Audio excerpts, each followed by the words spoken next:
Hello అండి, నా పేరు డాక్టర్ కారెడ్డి శ్రీధర్ రెడ్డి. నేను stapler and laser surgeon, treatment range hospital, KPHB colony, Kukatpally. ఈరోజు మగవాళ్ళు చూసుకుంటే కనుక ఈ డయాబెటీస్ బారిన పడడం వల్ల మగవారిలో అంగముందరున్న చర్మం ఏదైతే ఉందో అది కొంచెం ఇబ్బందికి గురి చేస్తూ ఉంటుంది. అయితే ఇబ్బంది ఏంటి, అసలు ఏమవుతుంది, అంగముందరున్న చర్మం డయాబెటీస్కి దీనికి లింక్ ఏందని చూసుకుంటే కనుక ఈ డయాబెటీస్ పేషెంట్స్లో మూత్రం పోసేటప్పుడు ఆ మూత్రం ఏదైతే ఉందో అంగముందరున్న చర్మాన్ని తగలడం వల్ల అందులో షుగర్స్ డిపాజిట్ అయ్యి అక్కడ ఒక రకమైన ఇన్ఫ్లమేటరీ ప్రాసెస్ అనేది స్టార్ట్ అవుతుంది. చాలామంది బెలనైటిస్ అంటే ఇన్ఫెక్షన్ అనుకుంటారు, బట్ అది ఒక ఇన్ఫ్లమేషన్ అంటే బాడీ యొక్క రియాక్షన్ అన్నట్టు. సో ఆ ఇన్ఫ్లమేషన్ గురయ్యే వరకు ఆ ఏరియాలో ఉన్న స్కిన్ ఏదైతే ఉందో అది మొద్దుబారిపోవడము, మందంగా తయారు కావడము, షైనీగా తయారు కావడము, అండ్ బాగా అబ్జర్వ్ చేస్తే కనుక కలర్ కూడా మారిపోయినట్టుగా ఉండడం, అంగముందరున్న చర్మం కలర్ మారిపోవడము, అండ్ టైట్నెస్ అయిపోవడము, కొంచెం వెనక్కి లాగితే క్రాక్స్ ఫామ్ కావడము, చిట్లిపోవడము, ఇంకా కొన్ని రోజులు ఆగితే కనుక లోపల నుంచి జిగురు లాంటిది రావడము, ఇవన్నీ తెలుస్తూ ఉంటుంది. ఇవే కాకుండా లాస్ట్కి ఏమవుతుందంటే ఒక రకమైన ఫౌల్ స్మెల్ రావడము, ఆ ఏరియా అంతా ఎర్రగా కావడము, కందిపోయినట్టుగా ఉండడము, షైనీగా ఉండడము, దాంతోపాటు వెనక్కి లాగలేక అలాగే ముందరనే ఉండిపోవడం వల్ల, క్లీనింగ్ చేసుకోకపోవడం వల్ల లోపల ఉన్నదంతా మళ్ళీ తెల్ల ద్రవం లాంటిది బయటికి రావడం ద్వారా అక్కడ ఒక రకమైన ఫౌల్ స్మెల్, వాసన రావడము, దురదలు పెట్టడం, ఇట్లాంటివన్నీ చూస్తూ ఉంటాం. వీటన్నిటినే మనము బెలనైటిస్ అండ్ బెలనోపాస్థైటిస్ అంటాం. బెలనైటిస్ అంటేనేమో ఆ అంగముందరున్న చర్మం ఒకటే ఇన్ఫ్లమేషన్కి గురవ్వడం. అదే బెలనోపాస్థైటిస్ అంటే కనుక ఆ ఇన్ఫ్లమేషన్ కాస్త గ్లాండ్స్కి కూడా, అంటే అంగం యొక్క ముందు భాగానికి కూడా పాకడం ద్వారా అతుకులు ఫామ్ కావడం స్టార్ట్ అవుతుంటుంది. దీన్ని అడేషన్స్ అంటుంటాం.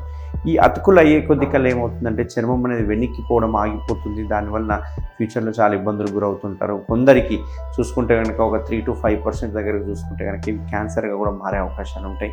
ఇట్లాంటి వాళ్ళు శుభ్రం చేసుకోవడానికి ఇబ్బందిగా ఉంటుంది. అండ్ కలయికలో ఎప్పుడైతే ఇంటర్ కోర్స్లో పాల్గొన్నప్పుడు ఈ చిట్లిపోవడం వల్ల విపరీతమైన మంట, నొప్పి రావడం వల్ల అసలు చర్మం వెనక్కి అనుకోవడానికి వదిలేస్తూ ఉంటారు. సో వీటన్నిటికీ మరి ఏంటి శస్త్రచికిత్స?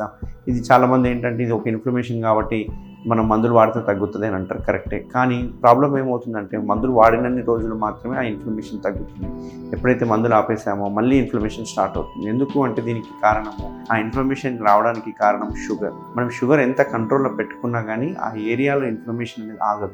సో దీనివల్ల ఏమవుతుందంటే అక్కడ చర్మం ఒకసారి ఏదైతే ఎలాస్టిసిటీ పోతుందో, ఎప్పుడైతే ముద్దు మారిపోతుందో, ఎప్పుడైతే షైనీగా మారిపోతుందో, ఎప్పుడైతే కలర్ చేంజ్ అవుతుందో, ఎప్పుడైతే చిట్లిపోతుందో, అట్లా పోయినప్పుడల్లా ఏమవుతుందంటే ఆ చర్మం యొక్క ఎలాస్టిసిటీ పోయి మెల్లగా స్లోగా దగ్గర రావడం జరుగుతుంది. కొన్ని సందర్భాల్లో ఎంత దగ్గరికి వస్తుంది అంటే కొందరికి మూత్రం ఆగిపోయిన సిచ్యువేషన్స్ కూడా వస్తూ ఉంటాయి అన్నట్టు. సో వీటన్నిటికీ మనము ఒక శస్త్రచికిత్స పర్మనెంట్, నేను చెప్పేది ఏదైతే ఉందో మందులు కాకుండా పర్మనెంట్ సొల్యూషన్ ఏంటి అనుకుంటే కనుక దానికే మనం చేసే సర్జరీ పేరు సుంతి ఆపరేషన్ అంటాం. దీన్నే సర్కంసిషన్ అంటాం.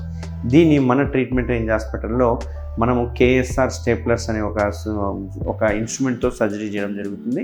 ఇది ఒక స్టేప్లర్, ఇది ఒక డిస్పోజబుల్ స్టేప్లర్, అంటే ఒక పేషెంట్కి ఒకటే వాడుతుంటాం. దీంట్లో సైజెస్ ఉంటాయి.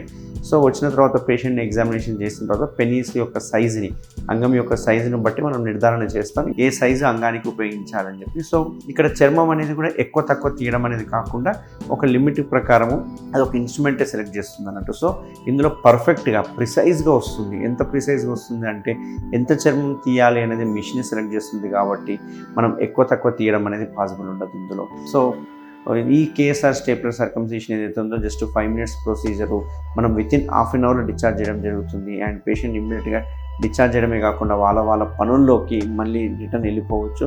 ఎటువంటి బెడ్ రెస్ట్ కానీ, ఎటువంటి పథ్యం కానీ, ఎటువంటి కాంప్లికేషన్స్ కానీ, ఎటువంటి సైడ్ ఎఫెక్ట్స్ కానీ, ఎటువంటి డ్రెస్సింగ్స్తో కానీ సంబంధం లేదు. ఎందుకంటే ఒకవేళ చాలామందికి అపోహ ఉంది ఏంటంటే షుగర్ పేషెంట్స్కి ఇట్లా సుంతి ఆపరేషన్ చేస్తే హీల్ అవ్వదని. కానీ అది మనం కుట్ల ఆపరేషన్ కాదు. మనం చేసేది కంప్లీట్ లేటెస్ట్ కుట్ల మెథడ్ కాకుండా స్టేప్లర్ మెథడ్. సో ఈ స్టేప్లర్ మెథడ్కి షుగర్ కంట్రోల్కి ఏం సంబంధం లేదండి. ఎందుకంటే మనం కుట్లు వేసినప్పుడు అది ఫారిన్ మెటీరియల్గా ఉండేది, కుట్లు హీల్ అవ్వడానికి టైం పడుతుంది. బట్ ఇందులో కుట్లు హీల్ కావడానికి సంబంధం ఏం లేదు. ఇక్కడ పిన్స్ ఉంటాయి కాబట్టి ఆటోమేటిక్గా హీల్ అవుతుంది. ఇది కూడా హీలింగ్ పీరియడ్ కూడా డిపెండ్ ఆన్ ఇండివిజువల్. ఒక్కొక్కరికి వారం రోజుల నుంచి 10 రోజులు పడితే, ఒకరికి 10 నుంచి 12 రోజులు కూడా పట్టవచ్చు. ఎందుకంటే ఇట్స్ డిపెండ్ ఆన్ హైజీనిక్, మనం ఎంత శుభ్రంగా పెట్టుకుంటామనే దాన్ని బట్టి ఈ హీలింగ్ అనేది డిపెండ్ అయి ఉంటుంది. సో ఎవరికైనా నేను చెప్పిన ఈ సిమ్టమ్స్ కనుక ఉంటే ఖచ్చితంగా నన్ను కన్సల్ట్ అవ్వండి.